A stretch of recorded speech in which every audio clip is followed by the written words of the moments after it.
ಅಮ್ಮ ಸಾಕಾಯ್ತಮ್ಮ, ಇವತ್ತು ಕೆಲಸನೋ ಕೆಲಸ. ಒಂದು ತೊಟ್ಟು ಕಾಫಿ ಕೊಡು ಸಾಕು. ಏನೇ ಇದು ಎಲ್ಲ ಹಾಗೆ ಇದೆ, ಏನು ತಿಂದೇ ಇಲ್ಲ ನೀನು. ಎಲ್ಲ ಸರಿಯಾಗಿದ್ದೀರಾ? ಅಮ್ಮ ಅಮ್ಮ ನನಗೇನೋ ಹಸಿವಿಲ್ಲ ಅಮ್ಮ. ಏನಮ್ಮ ಇದು, ಕಣ್ಣೆಲ್ಲ ಯಾಕೆ ಕೆಂಪಗಿದೆ? ಈರುಳ್ಳಿ ಹೆಚ್ಚಿದ್ರೆ ಹಾಗೆ. ಈರುಳ್ಳಿ ಹಚ್ಚಿದ್ರೆ ಕಣ್ಣಲ್ಲಿ ನೀರು ಬರುತ್ತೆ, ಕಣ್ಣು ಯಾಕೆ ಕೆಂಪಗಾಗತ್ತೆ? ಮೊದಲು ಕಣ್ಣೀರು ಬರುತ್ತೆ, ಆಮೇಲೆ ಕಣ್ಣು ಕೆಂಪಗಾಗತ್ತೆ. ವಿದ್ಯೆ ಮತ್ತೇನಾದರೂ ಕ್ಯಾತೆ ತೆಗೆದ್ನಾ?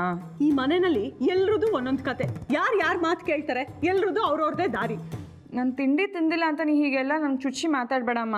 ಮತ್ತಿನೇನೆ, ಬೆಳಗ್ಗೆನೂ ತಿಂಡಿ ತಿಂದಿಲ್ಲ, ತೊಗೊಂಡು ಹೋಗಿರೋ ಡಬ್ಬಾನು ಹಾಗೆ ತಂದಿದ್ಯಾ. ಇಡೀ ದಿನ ಉಪವಾಸ ಇರೋಕ್ಕಾಗತ್ತೇನೆ? ದೇವಸ್ಥಾನದಲ್ಲೂ ಏನು ತಿನ್ನೋದಿಲ್ಲ, ಅಮ್ಮನವ್ರ ಪ್ರಸಾದ ಅಂತ. ನಾನು ತಿಂದಿದ್ದೀನಿಮ್ಮ, ನಾನು ಉಪವಾಸ ಕೆಟ್ಟಿಲ್ಲ.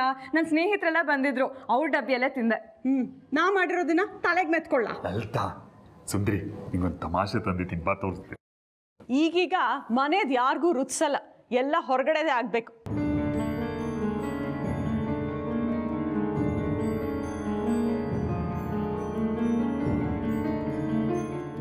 ನೋಡಪ್ಪ, ನಾನು ತಿಂಡಿ ತಿಂದಿಲ್ಲ ಅಂದ್ರೆ ಅಮ್ಮ ಎಷ್ಟು ದೊಡ್ಡ ಭಾಷಣ ಬಿಗಿತಿದ್ದಾಳ.